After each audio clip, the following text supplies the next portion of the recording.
أعوذ بالله من الشيطان الرجيم. بسم الله الرحمن الرحيم. وأنزل الذين ظاهروهم من أهل الكتاب من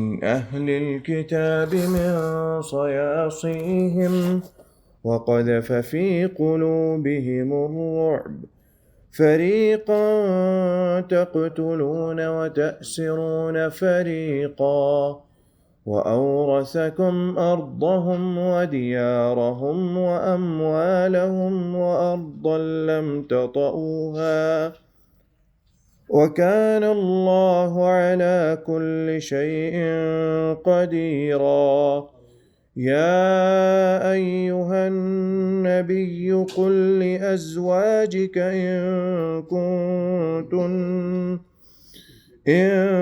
كنتن تردن الحياة الدنيا وزينتها فتعالين أمتعكن وأسرحكن سراحا جميلا.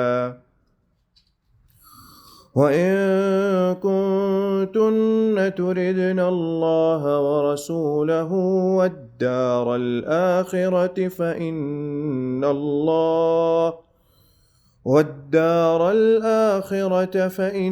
الله أعد للمحسنات منكن أجرا عظيما. يا نساء النبي من يأت منكن بفاحشة مبينة يضاعف لها العذاب ضعفين وكان ذلك على الله يسيرا.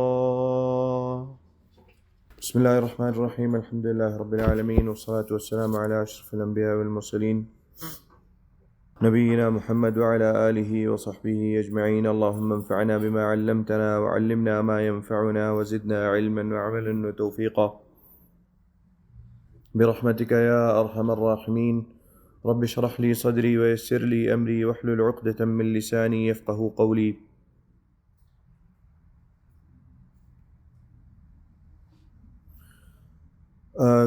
گزشتہ جو آیات ہیں، پچھلی جو آیات گزری ہیں، ان میں نبی اکرم صلی اللہ علیہ وسلم کو اللہ تعالیٰ نے کچھ باخبر کیا منافقین کے متعلق، اور پھر اللہ تعالیٰ نے تبصرہ فرمایا منافقین کے بارے میں، اور پھر مومنین مسلمانوں کے متعلق اللہ تعالیٰ نے تبصرہ فرمایا کون ہیں، کیسے ہیں، کیا ان کے معاملات ہیں۔ آگے اللہ تعالیٰ جنگ احزاب کے کچھ واقعات یا جنگ احزاب کا جو اختتام ہے اس کی طرف اللہ تعالیٰ چل رہے ہیں۔ جنگ احزاب میں ہی ہم لوگ تھے، ہم نے شروع کیا تھا، اور اس میں ہی اللہ تعالیٰ نے کچھ نبی اکرم صلی اللہ علیہ وسلم کو منافقین کے متعلق بتلایا، اور پھر مومنین کے بارے میں بتایا کہ کیا صفات ہیں، کس طرح وہ لوگ چلتے ہیں اس دنیا میں، کیسے اپنے معاملات کو وہ دیکھتے ہیں۔ اب یہاں پر اللہ تعالیٰ اس آیت کے اندر، یہ جو آیت ہے 26 نمبر آیت ہے سورۃ الاحزاب کی، وَأَنزَلَ الَّذِينَ ظَاهَرُوهُم مِّنْ أَهْلِ الْكِتَابِ مِنْ صَيَاصِيهِمْ۔ اب یہود کے متعلق اللہ تعالیٰ یہاں پر بات فرما رہے ہیں، جس کے بارے میں نے پہلے بھی اشارہ کیا تھا کہ جنگ احزاب میں ایسے یہود بھی تھے جنہوں نے نبی اکرم صلی اللہ علیہ وسلم کے ساتھ ایک معاہدہ باقی تھا اور اس معاہدے کو توڑا تھا۔ بنو قینقاع اور بنو نذیر نے اپنا معاہدہ ویسے ہی توڑ دیا ہوا تھا اس سے پہلے، اور جلا وطنی جو تھی اس کو وہ جلا وطن کر دیا گیا تھا نبی اکرم صلی اللہ علیہ وسلم کی طرف سے، ان کو بنی نذیر کو بھی اور بنو قینقاع کو بھی۔ یہ دونوں قبیلے خیبر میں جا کر رہ رہے تھے۔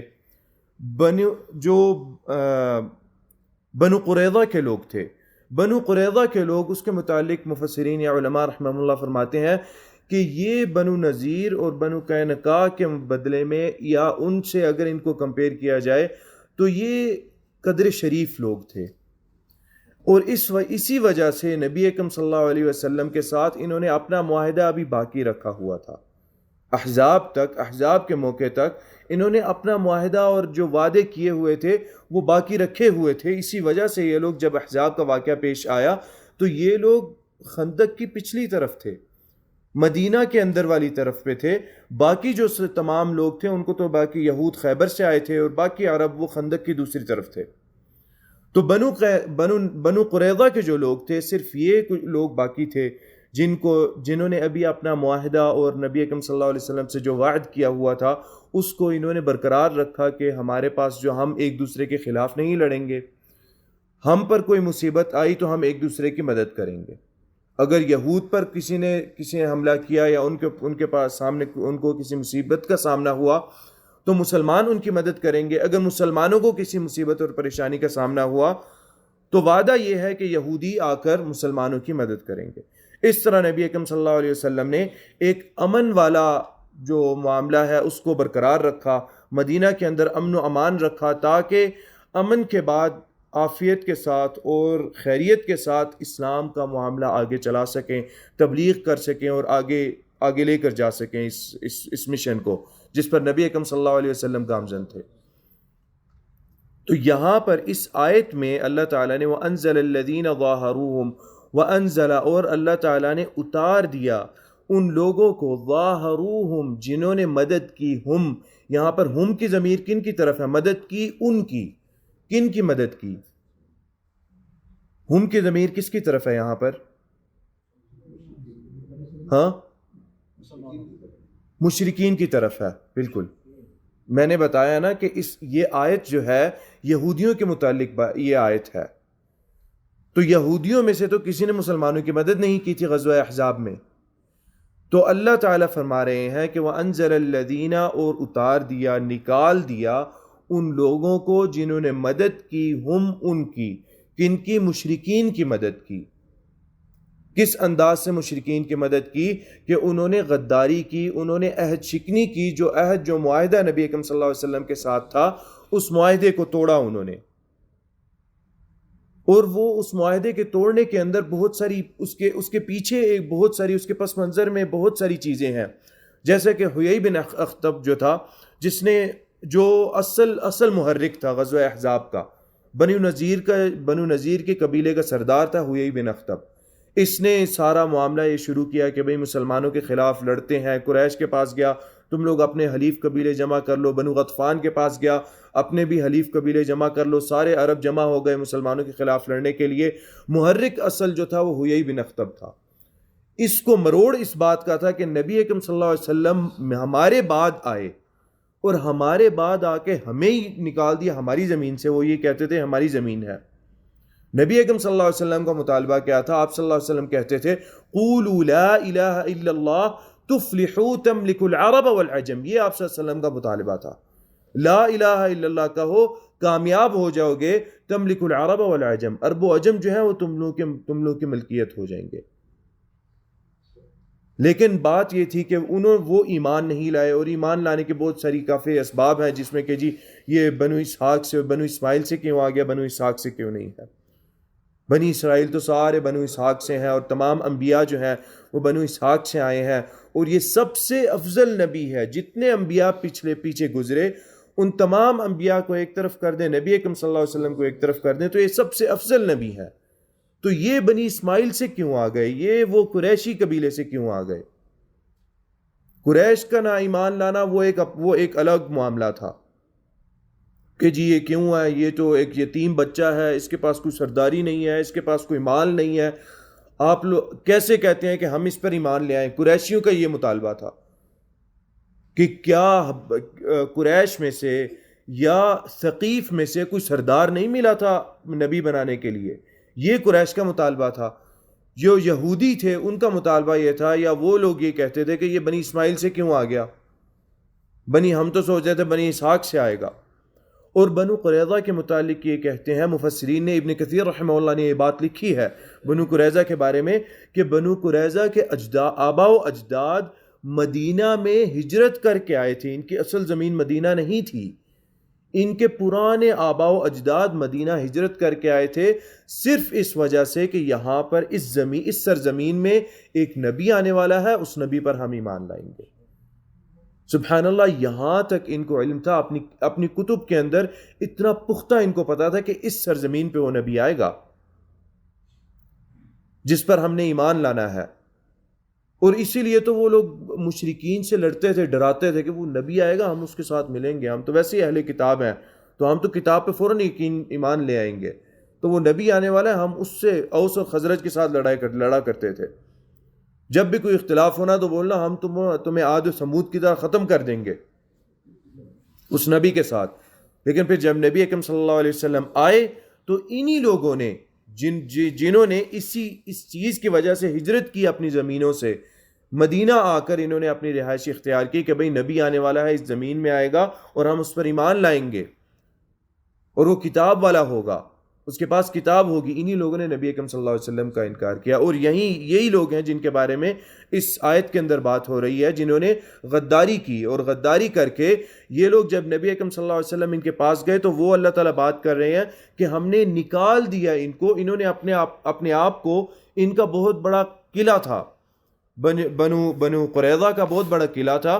بنو قریظہ ان لوگوں نے اپنے آپ کو اس قلعے میں بند کر دیا. جب یہ دیکھا کہ مسلمان جو ہیں وہ تو جیت گئے ہیں, یہ جنگ جیت گئے ہیں, حیی بن اخطب خاص طور پر بنو قریظہ کے پاس گئے کہ بھئی اب تو سارے عرب جمع ہو گئے ہیں, تم لوگ کیوں نہیں بات مانتے, کیوں تم لوگ ہمارے ساتھ نہیں ملتے, تم ہمارے لیے بہت بڑی مدد ہوگی, یہ کیوں نہیں تم لوگ ہمارے ساتھ ملتے, تم لوگ پہلے سے ہی اس طرف مسلمانوں کی طرف ہو, تو ہمیں تو کچھ چاہیے, ہم اپنے لشکروں کو نہیں لا سکتے اس طرف. یہ یہود کا معاملہ ہے, ہمیشہ نفاق اور غداری یہ یہود کے اندر کوٹ کوٹ کے بھری ہوئی ہے. اور غزوہ احزاب کے بارے میں اتنی تفصیل کے ساتھ تفصیلات بیان کرنا, احادیث کے اندر تفصیلات, مفسرین نے جو تفصیلات بیان کی ہیں, قرآن کے اندر جس طرح تفصیلات ہیں, انہی چیزوں کی وجہ سے ہے کہ ایک مسلمان ان کو پڑھے, سیکھے اور ان عادات اور ان چیزوں سے اپنے آپ کو دور رکھے. حیی بن اخطب کعب بن اسد کے پاس گیا جو کہ بنی قریظہ کا سردار تھا, اور اس نے آ کے دروازے پہ دستک دی, دستک دے کے کھڑا رہا. کعب بن اسد کہتا ہے کہ مجھے پتا تھا کہ یہ حیی بن اخطب آیا ہے اور مجھے عہد شکنی پر امادہ کرنے آیا ہے مجھے. اور بنی قریظہ کا اپنے وعدے پر رہنا یہ بات بتلاتا ہے کہ عرب کے اندر اس وقت بھی وعدوں کو پورا کرنا ایک بڑی عزت والی بات سمجھی جاتی تھی. اور اس چیز کو اسلام نے اس چیز کا اقرار کیا اور اس چیز کو آگے بڑھایا اسلام نے, اور اس کو اور زیادہ اہمیت دی. جو غدار ہوتا, جو وعدہ شکنی کرتا, وہ بے عزت ترین آدمی ہوتا, اس کی بات نہ مانی جاتی. یہ عرب کے اندر وعدے کا مقام تھا. اور اسی وجہ سے یہودی ہوتے ہوئے شدید دشمنی مسلمانوں کے ساتھ, اس نے دروازہ نہیں کھولا حیی بن اخطب کے لیے کہ یہ مجھ سے عہد شکنی کے لیے آیا ہوگا, بات کرنے, یہی کہنے آیا ہوگا کہ وعدہ توڑو, ختم کرو, ہمارے ساتھ ملو. زبان چلانی آتی تھی حیی بن اخطب کو, باتیں کر کے دروازہ کھلوا لیا. قلعے کی دیوار کے اوپر سے بات کر رہے تھے, دروازہ کھلوا لیا اور اندر جا کر بات کرنے لگا کہ بھائی کیوں نہیں کرتے, ہمارے ساتھ ملو. اور یہ کہا کہ اگر کوئی مسئلہ ہوا, کوئی چیز درپیش آئی, تو میں تم لوگوں کے ساتھ اس قلعے میں بند ہو جاؤں گا. یعنی اگر ہمیں جو ہے وہ کامیابی نہ ملی تو میں تم لوگوں کے ساتھ اس قلعے میں آ جاؤں گا. یعنی اتنا یقین تھا ان کو کہ ہم بالکل نیست و نابود کر دیں گے, ختم کر دیں گے, اور اب تو کوئی چانس ہی نہیں ہے مسلمانوں کے بچنے کا. اس لیے جب حیی بن اخطب کے پاس, جب کعب بن اسد کے پاس جو بنو قریظہ کا سردار تھا, اس کے بعد حیی بن اخطب آیا, آ کر اس نے آ کے یہ الفاظ کہے, جئتک بعز الدہر, میں تمہارے پاس زمانے کی عزت لے کے آیا ہوں. وَبِقُرَيْشٍ وَأَحَابِيشِهِمْ, قریش اور عرب کا سمندر لے کے آیا ہوں تمہارے پاس. اور ابھی تک اس وقت تک جو کعب بن اسد تھا, اس کے دل کے اندر یہ بات بیٹھی ہوئی تھی کہ میں نے وعدہ شکنی نہیں کرنی, وعدہ خلافی نہیں کرنی. اسی وجہ سے مفسرین نے یہ بات فرمائی, اور ابن کثیر نے بھی یہ بات کی کہ وہ لوگ قدر شریف تھے بنی نذیر کے, اور بنی قینقاع کے نسبت یہ لوگ شریف لوگ تھے, نسبتاً شریف تھے یہ لوگ. تو اس وجہ سے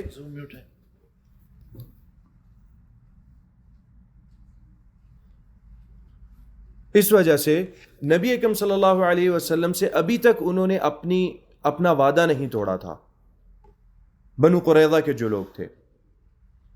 اور بنو قریظہ کا سردار جو کعب بن اسد تھا، اس نے جواب میں حیی بن اخطب کو یہ الفاظ کہے کہ واللہ، اللہ کی قسم، تم میرے پاس کوئی عزت نہیں لے کے آئے بلکہ تم میرے پاس بدنامی لے کے آئے ہو.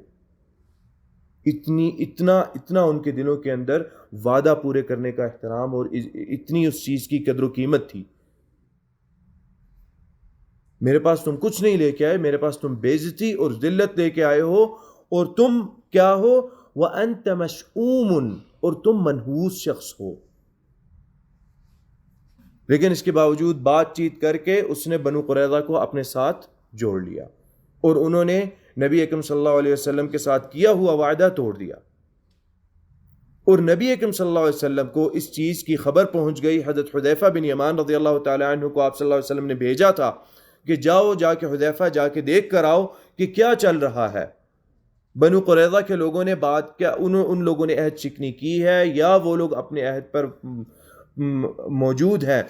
کہا جاتا ہے کہ جب عہد شکنی کی تو انہوں نے لڑائی کے لیے تیاری شروع کر دی تھی. حضرت حذیفہ رضی اللہ تعالی عنہ نے آ کر بتلایا کہ آپ صلی اللہ علیہ وسلم وہ لوگ تو لڑنے کے لیے تیار ہے، وہ لوگ تو بالکل جنگ کی صورتحال وہاں پر پیدا ہوئی ہے. تو اس سے آپ صلی اللہ علیہ وسلم کو پتہ چل گیا کہ انہوں نے عہد شکنی کر دیا. آپ صلی اللہ علیہ وسلم نے ان کو کہا، حضرت حذیفہ کو، کہ اگر کوئی خلاف توقع بات ہوئی تو واضح طور پر آ کے نہیں بتانا کسی کو، تاکہ صحابہ کو پتہ نہ چلے کہ عہد شکنی ہو گئی ہے اور خوف و ہراس پیدا ہو جائے.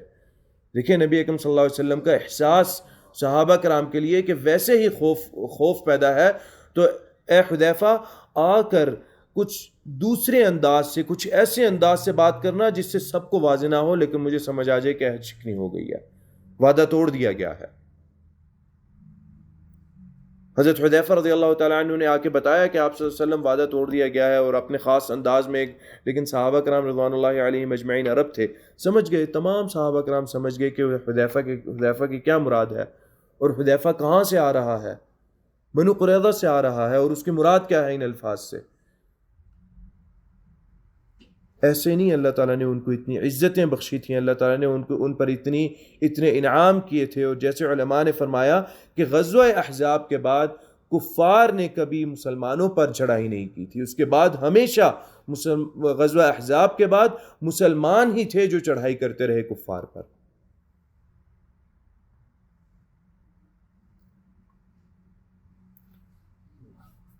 آگے اللہ تعالیٰ فرماتے ہیں ظاہروہم من اہل الکتاب من صیاصیہم، جنہوں نے مدد کی ہم کفار مکہ کی یا مشرکین کی، من اہل الکتابی، جو اہل کتاب میں سے تھے. یہاں پر خاص اللہ تعالیٰ یہود بھی کہہ سکتے تھے جو یہودی تھے، لیکن اللہ تعالیٰ نے کیا کہا؟ جو اہل کتاب میں سے تھے. یعنی اس میں ایک بات، بے عزتی والی بات ہے کہ تم بھی کتاب والے ہو اور مسلمان بھی کتاب والے ہیں، تو تم لوگ چاہتے تو کتاب والوں کے ساتھ رکھتے. جیسے کہ نبی اکرم صلی اللہ علیہ وسلم کے بارے میں آتا ہے کہ مکہ میں جب روم جو تھے وہ لوگ جیتے، کیونکہ وہ عیسائی تھے، اہل کتاب تھے، مشرکین سے وہ لوگ ان کی جیت ہوئی، تو مسلمانوں نے، جس کا تذکرہ سورۃ الروم کے اندر بھی آتا ہے، غلبت الروم فی ادنى الارض وهم من بعد غلبهم سيغلبون، کہ روم جو ہے وہ غالب ہوا.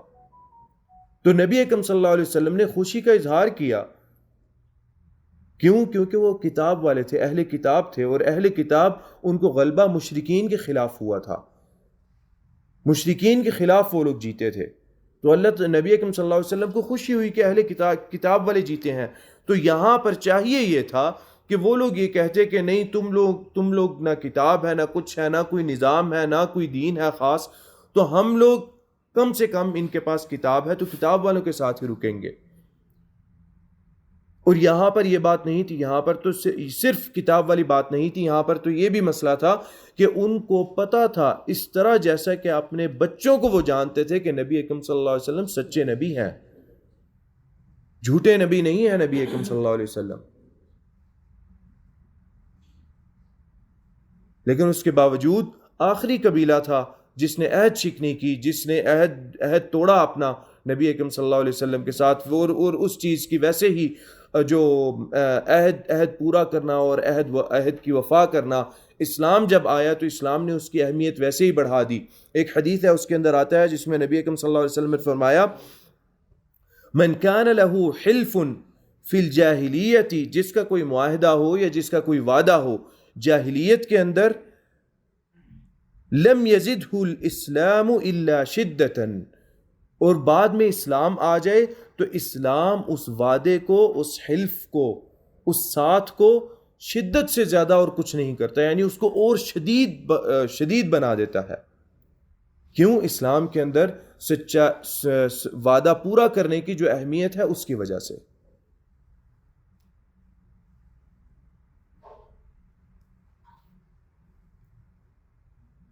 اللہ تعالیٰ فرماتے ہیں قرآن کے اندر وَالْمُوفُونَ بِعَهْدِهِمْ إِذَا عَاهَدُوا وَالصَّابِرِينَ فِي الْبَأْسَاءِ وَالضَّرَّاءِ وَحِينَ الْبَأْسِ، اور پورا کرنے والے اپنے عہد کو، اپنے وعدے کو، اذا عاہدوا، جب ان سے وعدہ کیا جائے، اور صبر کرنے والے سختیوں پر، بأساء والضراء وحین البأس اولئک الذین صدقوا واولئک هم المتقون، وہ لوگ ہیں جنہوں نے اپنا وعدہ پورا کر دکھایا، اور یہی لوگ ہیں جو کیا ہیں؟ متقین میں سے ہیں۔ سچائی کو تو ویسے ہی اللہ تعالیٰ نے انبیاء کی خاص صفت بنایا۔ حضرت اسماعیل علیہ السلام جو ہیں، ان کے بارے میں اللہ تعالیٰ نے قرآن میں فرمایا کہ وہ سچے نبی تھے، وہ نبی تھے جو اپنا وعدہ پورا کرنے والے تھے۔ صحابی کے بارے میں آتا ہے کہ نبی اکرم صلی اللہ علیہ وسلم نے مجھ سے وعدہ لیا، میں آپ صلی اللہ علیہ وسلم کے ساتھ چل رہا تھا، آپ نے مجھ سے وعدہ لیا کہ یہاں پر کھڑے ہو، کچھ بھی ہو جائے یہاں سے ہلنا نہیں ہے۔ نبی اکرم صلی اللہ علیہ وسلم گئے، یہاں تک کہ وہ صحابی کہتے ہیں کہ آپ صلی اللہ علیہ وسلم میری آنکھوں سے اوجھل ہو گئے، اور اس کے بعد کہتے ہیں میں نے آواز سنی، بہت شدید آواز سنی، میں ڈر گیا کہ آپ صلی اللہ علیہ وسلم کسی نقصان آپ صلی اللہ علیہ وسلم کو نہ ہویا ہو، آپ صلی اللہ علیہ وسلم کو جانی مسئلہ یا کوئی آپ صلی اللہ علیہ وسلم کو پریشانی نہ پیش آ گئی ہو۔ کہتے ہیں میں نے ہلنا چاہا وہاں سے، لیکن آپ صلی اللہ علیہ وسلم سے کیا ہوا وعدہ یاد آ گیا، اتنی شدید پریشانی تھی لیکن میں ہٹا نہیں اپنے وعدے سے۔ اور پھر تھوڑی دیر بعد میں نے دیکھا کہ آپ صلی اللہ علیہ وسلم صحیح سلامت آ رہے ہیں میری طرف، تب مجھے سکون آیا۔ اسماعیل علیہ السلام کے بارے میں بھی کہتے ہیں کہ ایک شخص نے ان سے وعدہ کیا، کافی دیر وہ شخص وہاں پر آیا نہیں، اور وہ اسماعیل علیہ السلام وہاں پر کھڑے ہو کر اس شخص کا انتظار کرتے رہے، وہاں سے ہٹے نہیں۔ کیوں؟ میں نے وعدہ کیا ہوا، اس شخص نے وعدہ کیا ہے مجھ سے، میں یہاں پر وعدہ توڑوں گا نہیں، میں اس جگہ سے ہٹوں گا نہیں۔ اسلام نے اتنی اہمیت دی وعدہ پورا کرنے کی کہ اسلام نبی اکرم صلی اللہ علیہ وسلم کے ذریعے اللہ تعالیٰ نے یہ بات بھی کہلوا دی کہ جو شخص وعدہ توڑتا ہے وہ منافق ہے۔ منافق کی علامات آپ صلی اللہ علیہ وسلم نے جو بیان کی، ان میں سے دوسری یا تیسری علامت آپ صلی اللہ علیہ وسلم نے بیان کی کہ جب وہ وعدہ کرتے ہیں تو وہ اپنا وعدہ توڑتے ہیں۔ گویا یہ کہ انسان اگر وعد شکنی کرے، اپنا وعدہ توڑے، تو یہ ایک خصلت ہے، یہ ایک صفت ہے اس کے اندر جو پیدا ہو گئی ہے نفاق کی۔ یہاں سے نفاق کا راستہ شروع ہوتا ہے اس شخص کے لیے، الا یہ کہ وہ شخص اللہ تعالیٰ سے توبہ استغفار کرے اور اس چیز سے واپس ہو جائے کہ میں اپنا وعدہ پورا کروں گا، اور میں اپنے وعدہ اگر میں وعدہ کروں گا تو ان کو میں پورا کروں گا، ان کو میں توڑوں گا نہیں۔ اللہ تعالیٰ نے فرمایا آگے من اہل الکتاب من صیاصیہم، اہل کتاب میں سے، من صیاصیہم ان کے قلعوں میں سے، اللہ تعالیٰ نے ان کو انزل الذین نکال دیا باہر ان کو ان کے قلعوں میں سے، وقذف فی قلوبہم الرعب، وقذف اور ڈال دیا فی قلوبہم ان کے دلوں کے اندر الرعب ڈر اور خوف۔ اب یہ ایک اللہ تعالیٰ کا ایک اپنا الگ لشکر ہے اللہ تعالیٰ کا، جس کے ذریعے اللہ تعالیٰ مسلمانوں کی مدد فرماتے ہیں، اور اللہ تعالیٰ نے مختلف مقامات پر، مختلف جگہوں پر نبی اکرم صلی اللہ علیہ وسلم کے ہوتے ہوئے آپ صلی اللہ علیہ وسلم کی زندگی میں مسلمانوں کی اس انداز سے مدد فرمائی، مختلف جنگوں کے اندر اور مختلف مقامات اور مختلف جگہوں پر اس لشکر سے اللہ تعالیٰ نے آپ صلی اللہ علیہ وسلم کی مدد فرمائی۔ اور یہاں پر بھی غزوہ احزاب میں نبی اکرم صلی اللہ علیہ وسلم کی مدد اللہ تعالیٰ نے فرمائی اس خوف اور اس ہراس کے ذریعے۔ یہاں پر اللہ تعالیٰ نے یہ بات کیوں ارشاد فرمائی کہ اللہ تعالیٰ نے ان کے دلوں کے اندر خوف ڈال دیا۔ مفسرین فرماتے ہیں کہ جب بنو قریظہ کو یہ پتہ چلا کہ نبی اکرم صلی اللہ علیہ وسلم ہماری طرف آ رہے ہیں، آپ صلی اللہ علیہ وسلم غزوہ احزاب مکمل کر کے حضرت ام سلمہ رضی اللہ تعالی عنہا کے گھر گئے، اور وہاں پر آپ صلی اللہ علیہ وسلم غسل فرما رہے تھے کہ حضرت جبریل علیہ السلام آ گیا، اور انہوں نے آ کر فرمایا کہ آپ صلی اللہ علیہ وسلم کیا کر رہے ہیں آپ نے کہا میں غسل فرما رہا ہوں۔ کہتے ہیں کہ میں نے اور میرے فرشتوں نے ابھی تک ہم نے اپنی زرہ نہیں اتاری، اور آپ کو بھی آگے جانا ہے۔ آپ صلی اللہ علیہ وسلم نے فرمایا کدھر جانا ہے آگے؟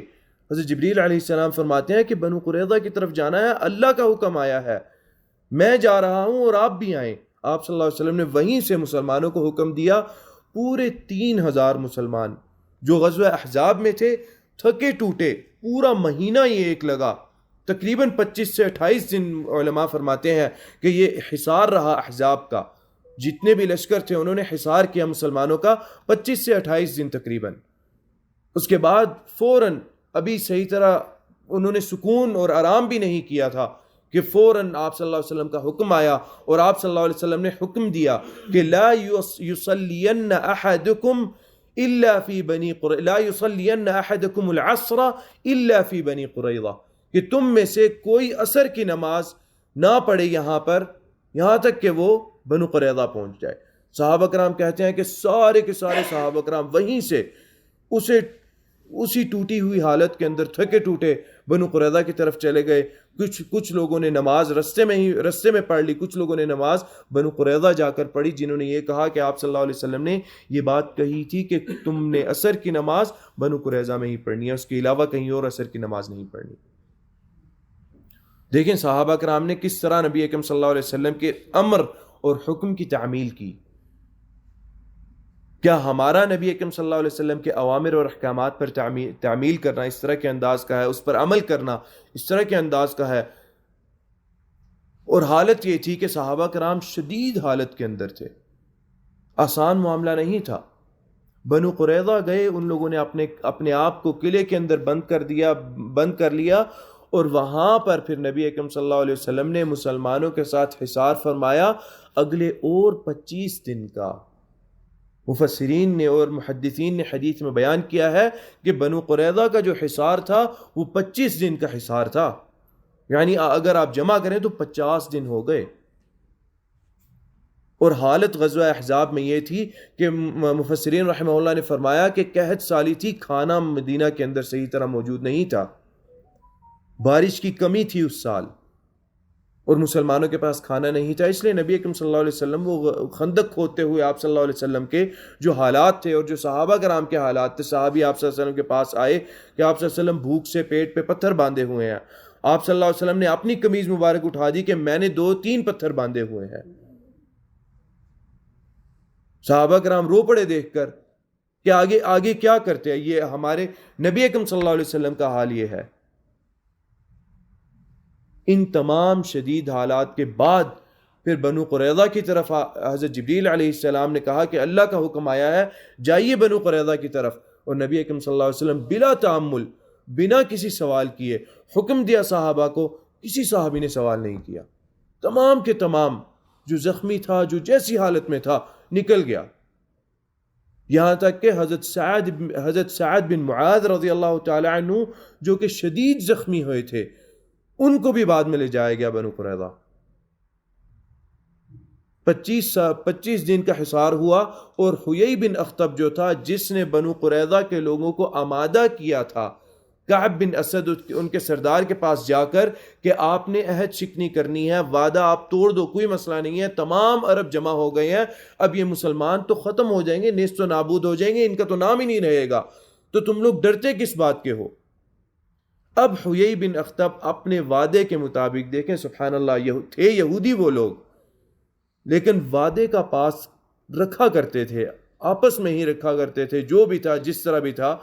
حیی بن اخطب نے وعدہ کیا ہوا تھا کہ اگر ہمیں ہزیمت ہوئی، ہم لوگ ہار گئے، تو میں تم لوگوں کے ساتھ قلعے میں بند ہو جاؤں گا، کیونکہ یہ بات ان کو پتا تھی کہ آپ صلی اللہ علیہ وسلم اگر جیتے مسلمان تو آپ صلی اللہ علیہ وسلم نے لا محالہ ہم سے لڑنا ہے۔ آپ صلی اللہ علیہ وسلم نے آ کے جیسے بنو قریظہ، بنو نذیر اور بنو قینقاع کو آپ صلی اللہ علیہ وسلم نے جلا وطن کیا، اس طرح ہمارے ساتھ بھی اسی طرح کا معاملہ ہوگا. اور یہ اشد معاملہ تھا اس وجہ سے کہ انہوں نے عہد شکنی جنگ کی حالت میں کی تھی. تو حیی بن اخطب پھر اپنے وعدے کے مطابق کعب بن اسد کے ساتھ قلعے میں بند ہو گیا. 25 دن کا حصار تھا. اور جس چیز کا تذکرہ یہاں پر اللہ تعالیٰ نے کہا وَقَذَفَ فِي قُلُوبِهِمُ الرُّعْبَ، ڈال دیا گیا ان کے دلوں میں رعب، خوف، ڈر. اس کا تعلق کیا ہے؟ اس کا تعلق یہ ہے کہ محدثین نے بیان کیا کہ صحابہ کرام نے جب وہ قلعہ فتح کر لیا 25 دن کے بعد انہوں نے ہتھیار ڈال دیے. بنو قریظہ کے جو لوگ تھے انہوں نے ہتھیار ڈال دیے، اور وہ ہتھیار ڈالنا بھی 3 اختیارات کے بعد تھا. 3 اختیارات ان کا جو سردار تھا، 3 خیار دیے تھے، ان کے 3 چوائسز دی تھیں. ان کا جو سردار تھا کعب بن اسد، ان تینوں چوائسز کے بعد یہ چیز انہوں نے کی. جو بنی قریظہ کے لوگ تھے، صحابہ کرام نے وہاں پر مال و متاع جا کر اندر دیکھا، اندر کھانا دیکھا. صحابہ کرام فرماتے ہیں کہ ان کا کھانا اتنا تھا کہ وہ اگر اپنے آپ کو قلعے کے اندر بند رکھتے تو 1 سال تک ہر فرد آرام سے کھل کے کھانا کھا سکتا تھا. اتنی زیادہ ذخیرہ اندوزی کی ہوئی تھی انہوں نے کھانے کی. اس کے باوجود کیا چیز تھی کہ 25 دن کے اندر ڈر گئے، اور 25 دن کے اندر انہوں نے اپنے ہتھیار ڈال دیے. 25 دن کے اندر ہتھیار ڈال کر دروازے کھول دیے قلعے کے آپ صلی اللہ علیہ وسلم کے لیے. حیی بن اخطب نے جو کعب بن اسد ہے، کعب بن اسد ان کا جو سردار ہے، اس نے ان کے سامنے 3 چوائسز رکھی. پہلا جو خیار تھا وہ یہ تھا کہ اسلام قبول کر لو. اور یہ الفاظ کعب بن اسد کے اپنے ہیں کہ تم لوگ جانتے ہو اچھی طرح، اپنی کتاب تورات اور انجیل کے اندر جانتے ہو کہ یہی نبی حق ہے. تو پہلا خیار تو یہ ہے کہ اس پر اسلام لے آؤ، اس پر ایمان لے آؤ، اسلام قبول کر لو. دوسری چیز یہ ہے، دوسرا اختیار جو اس نے دیا، اور اس نے وہ یہ کہا کہ اپنے بیوی اور بچوں کو اپنے ہاتھوں سے قتل کرو اور پھر مسلمانوں سے لڑ جاؤ. اس کے بعد یا تو تم لوگوں کی فتح ہوگی یا تم لوگ ہار جاؤ گے. جو بھی ہوگا وہ اس کے بعد دیکھا جائے گا. مردوں کی طرح اس کے بعد لڑنا، پتہ ہوگا ہمارے پیچھے نہ بیوی ہے نہ بچے ہیں. دوسری چیز یہ ہے. تیسرا اختیار جو تھا جو کعب بن اسد نے اپنی قوم کو دیا، وہ اختیار یہ تھا کہ مکر و فریب کرتے ہیں مسلمانوں کے ساتھ، مکر کے ساتھ جیتتے ہیں مسلمانوں سے. اور وہ مکر کیا تھا؟ مکر یہ تھا کہ تمام عالم عرب کو پتا تھا کہ یہود کے ہاں جو ہفتے کا دن ہے وہ بہت اہم دن ہے، بڑی ہی اہمیت کا حامل دن ہے. اس دن وہ لوگ کوئی نافرمانی نہیں کرتے اللہ تعالیٰ کی، کوئی کسی چیز کے خلاف نہیں جاتے، کوئی جنگ نہیں کرتے، کسی سے لڑتے نہیں ہیں. جو بھی احکامات ہیں، ہفتے کے دن ان کا عبادت کا دن ہے. تو مکر یہ تھا کہ ہم ہفتے کے دن، جب مسلمانوں کو پتہ ہوگا کہ آج تو انہوں نے ہمارے اوپر حملہ نہیں کرنا، مسلمان آرام سے اپنے لشکر میں بیٹھے ہوئے ہوں گے، اپنے مقام پر بیٹھے ہوں گے، ہم لوگ ہفتے کے دن کیا ہے، چڑھائی کریں گے ان پر. ان تینوں چیزوں میں سے اتنی بوکھلاہٹ تھی، اتنا ڈر تھا، ان کے پاس کھانے کی کمی نہیں تھی، کسی چیز کی کمی نہیں تھی. قلعہ اتنا زبردست تھا کہ مسلمان اس قلعے کو توڑ نہیں سکتے تھے، اس قلعے کی دیواروں کو توڑ نہیں سکتے تھے. اس کے باوجود ڈر گئے، تینوں چیزوں میں سے کسی چیز کو اختیار نہیں کیا. کعب بن اسد اس نے جو ہے ان کو شرم دلائی کہ کس طرح کے لوگ ہو تم لوگ، یا تو ایمان لے آؤ یا ان چیزوں میں سے کچھ اختیار کرو. 25 دنوں کے بعد اپنے آپ انہوں نے ہتھیار ڈال دیے. کچھ سمجھ نہیں آ رہا تھا کیا کریں، کس طرح کریں. یہ ہے وہ بات قذف فی قلوبہم الرعب. یقین کس پر تھا مسلمانوں کا؟ اللہ تعالیٰ پر یقین تھا. حالات کیا تھے؟ سخت تھے، آسان حالات نہیں تھے. منافقین نے احزاب میں یہ بات کہی تھی، ما وعدنا اللہ ورسولہ الا غرورا. جو وعدہ اللہ اور اس کے رسول نے تم لوگوں کے ساتھ کیا ہے، یہ اتنی پریشانیاں، سختیاں دیکھ رہے ہو، یہیں سے پتہ چلتا ہے کہ وہ جو وعدہ کیا ہے اللہ اور اس کے رسول نے کہ نعمتیں ہوں گی اور اللہ تعالیٰ کی برکتیں ہوں گی اور اللہ تعالیٰ جو ہے عزتیں عطا کریں گے، الا غرورا، وہ ایک جھوٹا وعدہ ہے، اس کے اندر کوئی سچائی نہیں ہے. ان تمام چیزوں کے باوجود صحابہ کرام کا ایمان جو تھا وہ اللہ تعالیٰ پر پختہ تھا. صحابہ اسی وجہ سے یہاں پر پھر اللہ تعالیٰ نے امتحان لیا صحابہ کرام کا، مسلمانوں کا امتحان ہوا، اس کے بعد اللہ تعالیٰ نے مدد فرمائی. اتنا ڈر ڈال دیا ان کے دلوں کے اندر، کچھ بھی ان کو سمجھ نہیں آئی، آ کے چپ کر کے اپنے ہتھیار ڈال دیے، مسلمان اندر داخل ہو گئے۔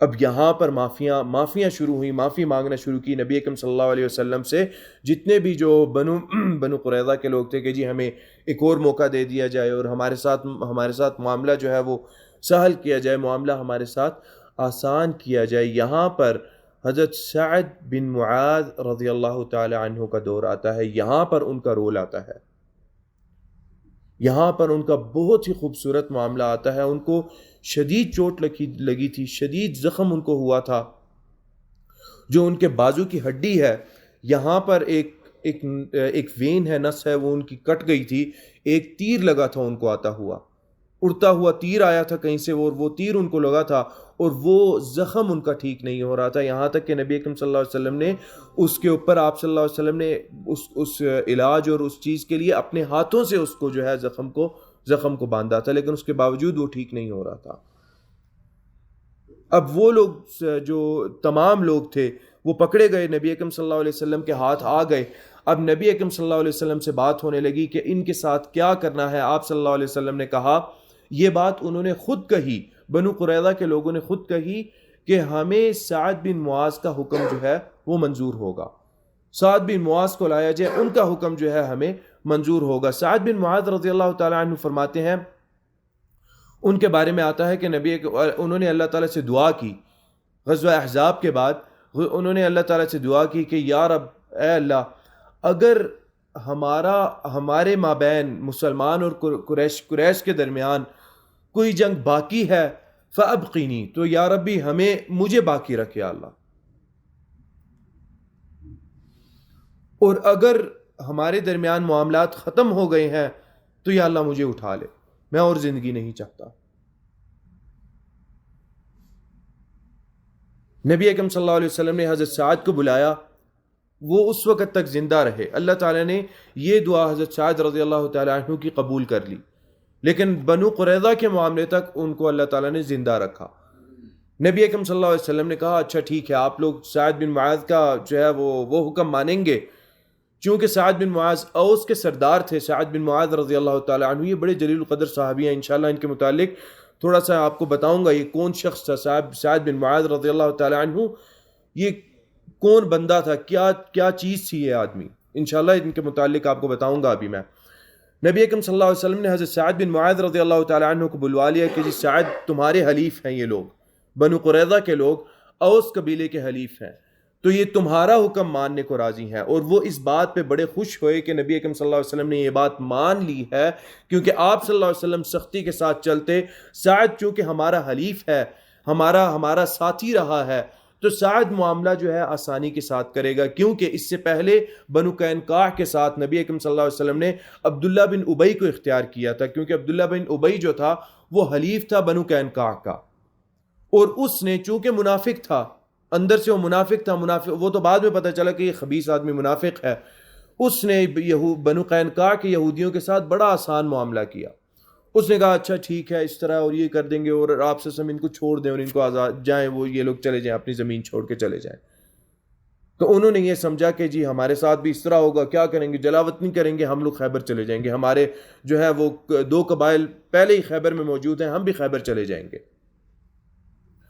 سعد بن معاذ رضی اللہ تعالیٰ عنہ کو گدھے پر بٹھا کر لایا گیا، شدید زخمی تھے، نبی اکرم صلی اللہ علیہ وسلم کے پاس لایا گیا، وہاں پر قبائل موجود تھے، بیٹھ گئے سارے لوگ، آ کر بات کرنا شروع کر دی یہودیوں نے کہ تمہارے موالی ہیں، تمہارے ساتھ رہنے والے ہیں، اور اس طرح، اور یہ سارے معاملات، یعنی اپنی شفاعت سی کرنی شروع کر دی کہ سعد بن معاذ رضی اللہ تعالیٰ عنہ کو کوئی دل ان کا نرم ہو اور کوئی نرم حکم دے۔ نبی اکرم صلی اللہ علیہ وسلم حضرت سعد بن معاذ رضی اللہ تعالیٰ عنہ فرماتے ہیں کہ جو بات آپ لوگوں نے کر لی تھی وہ پوری کر لی۔ اس جواب سے ہی اسی طرح کا کوئی جواب حضرت سعد بن معاذ نے دیا، اس سے پتہ چل گیا یہودیوں کو کہ ہمارے ساتھ اچھا نہیں ہونے والا، سعد بن معاذ ہم نرمی والا معاملہ ہمارے ساتھ نہیں کرنے والے۔ سعد بن معاذ رضی اللہ تعالیٰ عنہ نے نبی اکرم صلی اللہ علیہ وسلم سے یہ بات کہی کہ آپ صلی اللہ علیہ وسلم جو بات میں کہوں گا وہ مانی جائے گی۔ آپ صلی اللہ علیہ وسلم نے کہا ہاں سعد، اختیار کیا ہے میری اجازت سے، میں نے بھی اجازت دی ہے، ان لوگوں نے خود اختیار کیا ہے تمہیں، اب تمہاری بات مانی جائے گی۔ یہودیوں سے بھی پوچھا جو حکم، جو بات میں کروں گا وہ بات مانی جائے گی؟ انہوں نے کہا ہاں ہاں بات مانی جائے گی۔ نبی اکرم انہوں نے کہا کہ یا رسول اللہ، ان لوگوں کے جتنے بھی جنگجو ہیں تمام جنگجوؤں کو قتل کر لیا جائے، ان کے بچوں کو اور ان کی عورتوں کو غلام بنا لیا جائے، اور ان کے مال و متاع کو جتنا بھی ہوگا اے نبی اکرم صلی اللہ علیہ وسلم اس کو مجاہدین میں تقسیم کر دیا جائے۔ یہ اتنا ان کے لیے اتنا افسوسناک اور اتنا خطرناک معاملہ تھا کہ وہ لوگ رونا شروع ہو گئے کہ سعد یہ کیا کر دیا ہے تم نے، کیا حکم دے دیا ہے۔ نبی اکرم صلی اللہ علیہ وسلم اتنا خوش ہیں، نبی اکرم صلی اللہ علیہ وسلم نے کہا قد احکم بحکم اللہ، کہ اللہ تعالیٰ نے کہ سعد نے وہ حکم دیا ہے جو اللہ تعالیٰ حکم چاہتے تھے۔ چھوٹی بات نہیں ہے، اتنی بڑی بات حضرت سعد بن معاذ رضی اللہ تعالیٰ عنہ نے کی کہ آپ صلی اللہ علیہ وسلم بے حد خوش ہوئے۔ تقریباً 600 سے 700 کے درمیان جنگجو تھے، تمام کو قتل کر دیا گیا۔ ان میں حیی بن اخطب تھا، ان تمام کے تمام کو سب کی گردنیں اتار دی گئیں بنو قریظہ میں، اور پھر نبی اکرم صلی اللہ علیہ وسلم ان کی عورتوں کو اور ان کے بچوں کو غلام بنا لیا گیا۔ دیکھیں یہ بات، یہ ہمیں سمجھیں، اس میں جو ہمارے لیے درس ہے وہ یہ ہے کہ انہوں نے عہد شکنی کی تھی۔ بات یہ نہیں ہے کہ وہ یہودی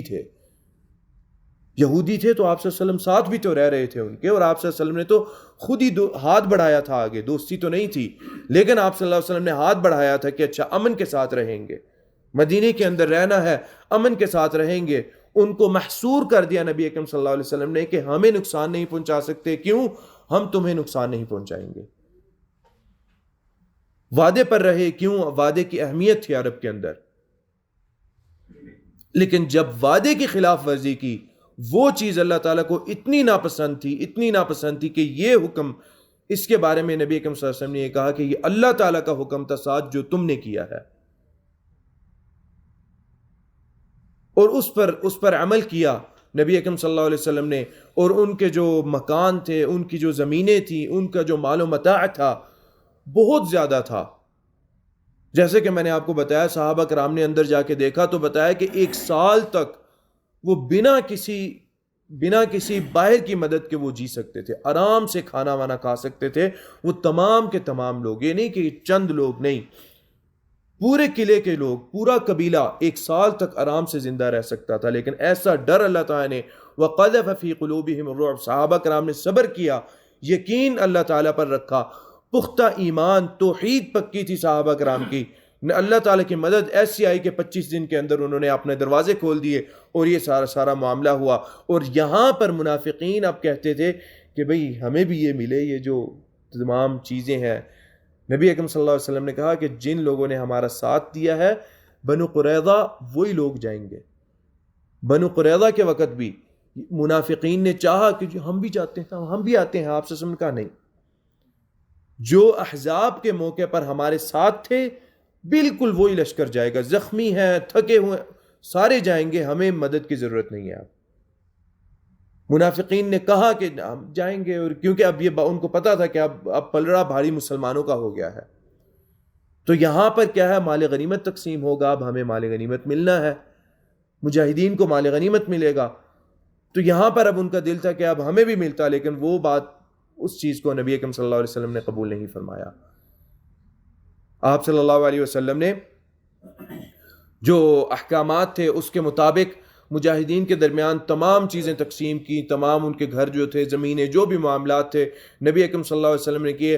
حضرت سعد بن معاذ رضی اللہ تعالی عنہ، اب یہ دونوں غزوے مکمل ہو گئے تھے۔ سعد بن معاذ رضی اللہ تعالی عنہ بنو غطفان قبیلے کا ایک خیمہ تھا، قریب تھا۔ نبی اکرم صلی اللہ علیہ وسلم نے حضرت سعد بن معاذ کا خیمہ مسجد کے اندر بنوا دیا تاکہ میں عیادت کر سکوں سعد کی۔ سعد کا معاملہ اب ہمیں پتہ نہیں کیا ہے، کس طرح ہے، اور اس دعا کا بھی کسی کو پتہ نہیں تھا، سعد بن معاذ رضی اللہ تعالیٰ عنہ نے کی ہے۔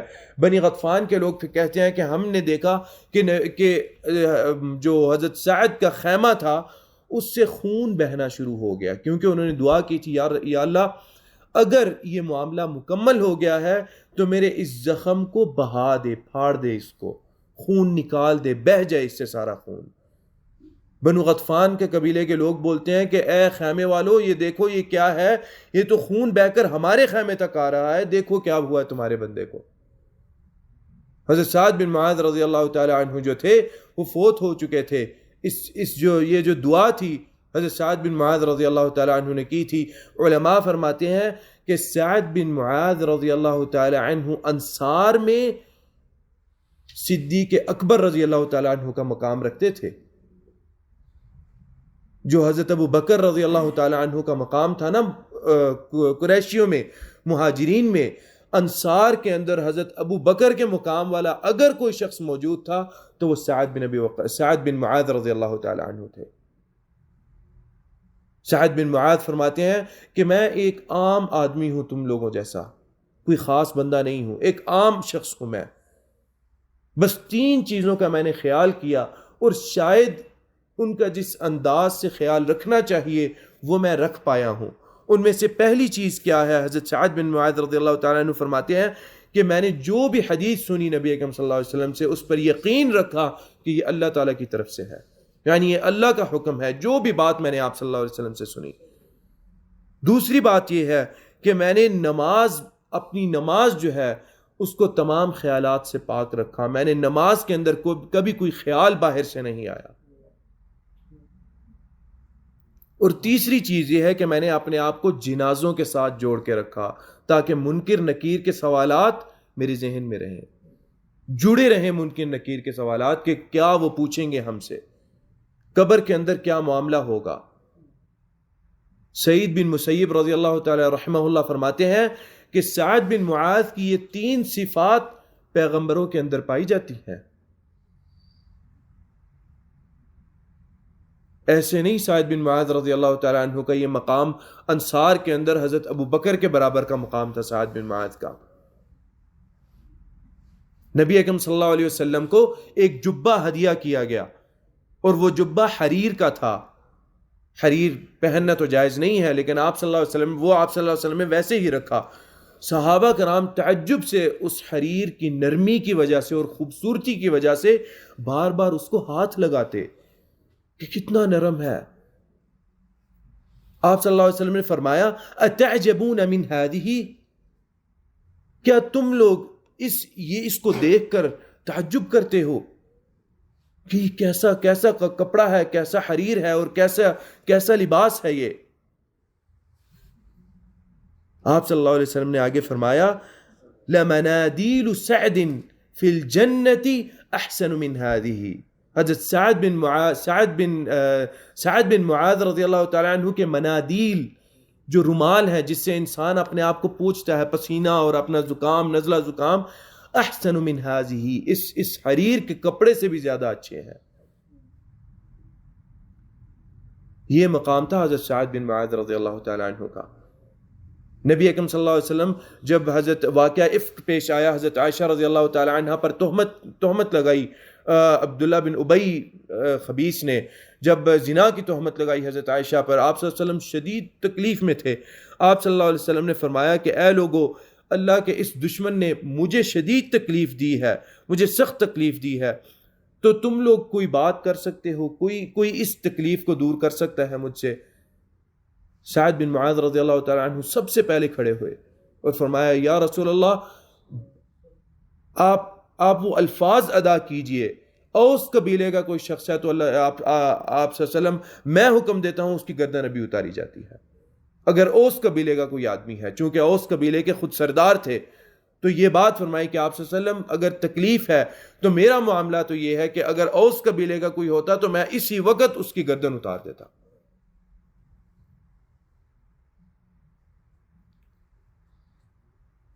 حضرت سعد بن معاذ رضی اللہ تعالی عنہ جب فوت ہوئے تو حضرت سعد بن معاذ کی جو لاش تھی وہ بڑی ہلکی تھی، ان کی نعش جو تھی وہ بڑی ہلکی تھی۔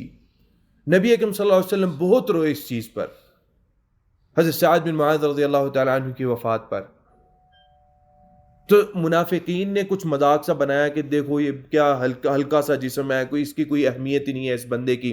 وہی بات ہے نا کہ اللہ تعالیٰ نے قرآن میں فرمایا کہ یہ لوگ اپنے جسموں کو دیکھتے ہیں، لیکن اللہ کے ہاں جسم کی اہمیت نہیں ہے، اللہ تعالیٰ کے ہاں دلوں کی اہمیت ہے. ان اللہ لا ينظر الى صورکم ولا الى اجسامکم ولكن ينظر الى قلوبکم، جو تمہارے دلوں کے اندر ہے اللہ تعالیٰ اس کو دیکھتے ہیں. تو منافقین نے مذاق اڑایا کہ دیکھو سعد کیسی ہے، کیا بات ہے اس کی. نبی اکرم صلی اللہ علیہ وسلم نے فرمایا کہ اس کو کم نہ جانو، سعد کا جنازہ اس کو کندھا فرشتوں نے دیا ہوا ہے. سعد کے جنازے کے اندر آپ صلی اللہ علیہ وسلم کے مطابق سعد بن معاذ کے جنازے میں 70,000 فرشتے موجود تھے. آپ صلی اللہ علیہ وسلم نے فرمایا اہتز عرش الرحمن بموت سعد، کہ حضرت سعد بن معاذ رضی اللہ تعالی عنہ کی موت سے، ان کی وفات سے اللہ تعالیٰ کا عرش ہل گیا تھا، اللہ تعالیٰ کا عرش کانپ گیا تھا. ابن تیمیہ رحمہ اللہ فرماتے ہیں کہ اللہ تعالیٰ کا عرش کانپنے سے مراد یہ ہے کہ اللہ تعالیٰ کا عرش کانپا اس خوشی میں، ملاقات کی خوشی میں، اتنے بہترین اور افضل شخص کی ملاقات کی خوشی میں کہ اب ہماری اس شخص سے ملاقات ہونے لگی ہے. اس ملاقات کی خوشی میں اللہ تعالیٰ کا عرش جو تھا وہ ہل گیا تھا، کانپا تھا حضرت سعد بن معاذ رضی اللہ تعالیٰ عنہ کی وفات پر.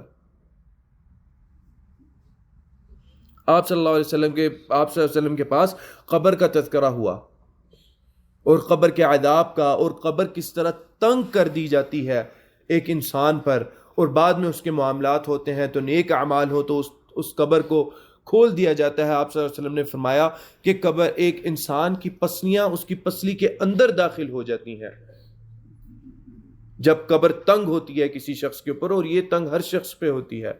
اس کے بعد اللہ تعالیٰ اس قبر کو جو ہے کھول دیتے ہیں. آپ صلی اللہ علیہ وسلم نے فرمایا کہ قبر کی اس تنگی سے اگر کوئی نجات پا سکتا ہے تو وہ سعد بن معاذ ہے جو اس قبر کی تنگی سے نجات پائے گا. یہ ہیں وہ لوگ سعد بن معاذ رضی اللہ تعالی عنہ جیسے. اور یہ تو ایک مثال ہے. صحابہ کرام رضوان اللہ تعالی علیہم اجمعین جو ہیں ان کی بہت سارے اور معاملات ہیں، اور بہت سارے دوسرے صحابہ کرام ہیں جن کے بڑے فضائل ہیں.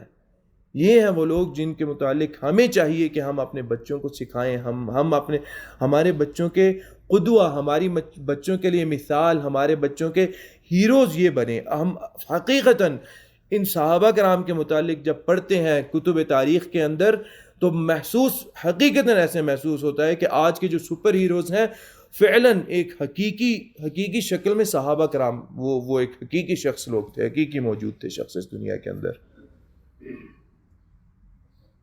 کیونکہ یہ تو جو سپر ہیروز بنائے ہیں یہ تو خیالی چیزیں ہیں، خیالی قصے ہیں، لیکن یہ قصے خیالی قصے تو نہیں ہیں جو صحابہ کرام کے متعلق ہیں. یہ جو آج ہم نے حضرت سعد بن معاذ رضی اللہ تعالیٰ عنہ کے بارے میں جو پڑھ رہے ہیں،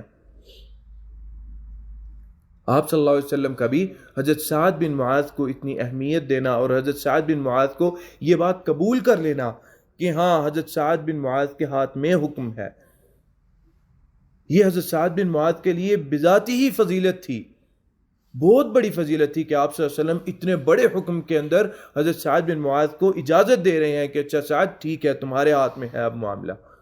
اور یقین تھا آپ صلی اللہ علیہ وسلم کو حضرت سعد بن معاذ کی حکمت پہ، ان کے علم پر، ان کی فراست پر، ان کی ایمان پر، ان کے اللہ کے یقین پر کہ اللہ پر اس بندے کا کتنا یقین ہے. ان تمام چیزوں پر آپ صلی اللہ علیہ وسلم کو بھی بڑا پختہ یقین تھا. ایسے نہیں نبی اکرم صلی اللہ علیہ وسلم نے حضرت سعد بن معاذ کو اختیار کیا تھا. تو یہ ایک بہت بڑا رول ہے حضرت سعد بن معاذ کا، ایک بہت بڑی شخصیت جن کا اس اسلام کے اندر، اسلام کے ایک بہت بڑے غزوے کے اندر ایک بہت بڑا زبردست قسم کا ہاتھ تھا. اور اس کے بعد وہی بات ہے کہ مسلمان جو تھے اس کے بعد بڑے امن و امان کے ساتھ، سکون کے ساتھ مسلمانوں کی قوت زیادہ ہونا شروع ہو گئی. اس کے بعد مسلمانوں کی قوت کم نہیں ہوئی، اور پورا عالم عرب اور اس کے عرب سے ماورا جتنے بھی لوگ تھے وہ ڈرنا شروع ہو گئے کہ اب یہ لوگ کچھ لوگ ہیں، یہ اب معاملہ یہ آسان نہیں ہے. عربی کے اندر شاعر کہتا ہے اقرأ التاریخ اذ فیہ العبر ضل قوم لم يدرون الخبر، کہ تاریخ کو پڑھو کیونکہ تاریخ کے اندر عبرت ہے، تاریخ کے اندر ہمیں حقیقت کا پتہ چلتا ہے، کون لوگ تھے، کیا تھے، کس طرح تھے. کون کیسا ہے، کس کو میں نے قدوہ بنانا ہے، کس کو ہم نے مثال بنانا ہے اپنے لیے، اپنے بچوں کے لیے، اور کس کو ہم نے مثال نہیں بنانا، کون لوگ ہیں جن کو ہم نے دیکھنا ہے کہ ان لوگوں کو ہم مثال بنا سکتے ہیں، یہ لوگ ہیں جن کے پیچھے ہم چل سکتے ہیں، اور کون لوگ ہیں جن کو ہم نے نہیں دیکھنا۔ ضل قوم لم يدرون الخبر، وہ قوم گمراہ ہو جاتی ہے جس کو اپنے ماضی کے اخبار کا نہیں پتا ہوتا، جس کو پتا نہیں ہوتا کہ ہمارا ماضی کیا تھا۔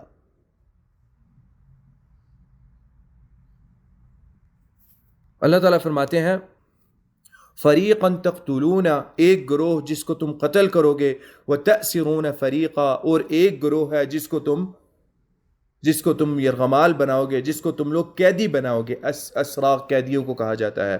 آگے اللہ تعالیٰ فرماتے ہیں وَأَوْرَثَكُمْ، اور تمہیں وارث بنایا، أَرْضَهُمْ، ان کی زمینوں کا، وَدِيَارَهُمْ، ان کے گھروں کا، وَأَمْوَالَهُمْ، ان کے مالوں کا، وَأَرْضًا، اور ایسی زمین کا تمہیں وارث بنایا، لَمْ تَطَئُوهَا، جس پر تم لوگوں نے کبھی قدم نہیں رکھا تھا، ایسی زمین کا بھی تمہیں وارث بنا دیا۔ اس کے متعلق وَأَرْضًا لَمْ تَطَئُوهَا کے بارے میں مفسرین فرماتے ہیں کہ اس سے مراد خیبر کی زمین ہے، کہ اس کا بھی وارث اللہ تعالیٰ نے تم لوگوں کو بنا دیا۔ کچھ مفسرین نے کہا اس سے مراد مکہ کی زمین ہے، کہ اللہ تعالیٰ نے ایسا حکم دیا، ایسا حکم اللہ تعالیٰ نے دیا کہ جس زمین سے نکالے گئے تھے اس زمین کے وارث بنا دیے گئے تم لوگ۔ وَكَانَ اللَّهُ، اور تھا اللہ تعالیٰ، عَلَى كُلِّ شَيْءٍ، ہر چیز پر، قدیرہ، قادر، یعنی اللہ تعالیٰ جتنے بھی معاملات ہیں جن کو ہم دیکھتے ہیں، جن کا ہمیں علم ہے، جن کا علم نہیں ہے، تمام چیزوں پر اللہ تعالیٰ قادر ہے۔ جن کو ہم سمجھتے ہیں کہ یہ بہتر ہے ہمارے لیے، وہ اللہ کے ہاں اللہ کو پتہ ہے کہ حقیقتاً کیا چیز بہتر ہے ہمارے لیے اور کیا چیز نقصان دہ ہے ہمارے لیے۔ ہمارا ایمان اللہ تعالیٰ کی قدر پر، یقین اللہ تعالیٰ کی قدر پر، خاص طور پر اس طرح کے غزوات پڑھ کر زیادہ پختہ ہو جانا چاہیے، کہ ایسا ایمان تھا صحابہ کرام کا، ایسا یقین اور ایسا ایمان تھا اللہ تعالیٰ پر، کہ جب دل ان کے حلق میں آ گئے خوف اور ڈر کی وجہ سے، اس کے باوجود اللہ تعالیٰ پر ان کا پکا ایمان، پختہ ایمان رہا۔ ہمارا ایمان تو موسم کے مطابق چلتا ہے، عبادات کے موسم آتے ہیں ہمارے ایمان جاگ جاتے ہیں، عبادات کے موسم چلے جاتے ہیں ہمیں پتہ ہی نہیں ہوتا ہمارا ایمان کہاں پر ہے۔ اللہ تعالیٰ کی مغفرت ہم نے طلب کرنی ہے، بخشش اللہ تعالیٰ کی ہم نے طلب کرنی ہے۔ موسمی ایمان ہے ہمارا۔ اللہ تعالیٰ سے دعا ہے کہ اللہ تعالیٰ جو کہا اور جو سنا اللہ تعالیٰ اس پر عمل کرنے کی توفیق عطا فرمائے، بہترین ایمان، صحابہ کرام جیسا ایمان ہمیں نصیب فرمائے، ان کو قدوہ ہمیں توفیق دے کہ ہم اپنے صحابہ کرام کو ان کے متعلق پڑھیں، ان کو مثال بنائیں اپنے لیے، ہمارے بچوں کے لیے۔ ہمارے ہیروز جو ہیں ہمارے بچوں کے صحابہ کرام ہو۔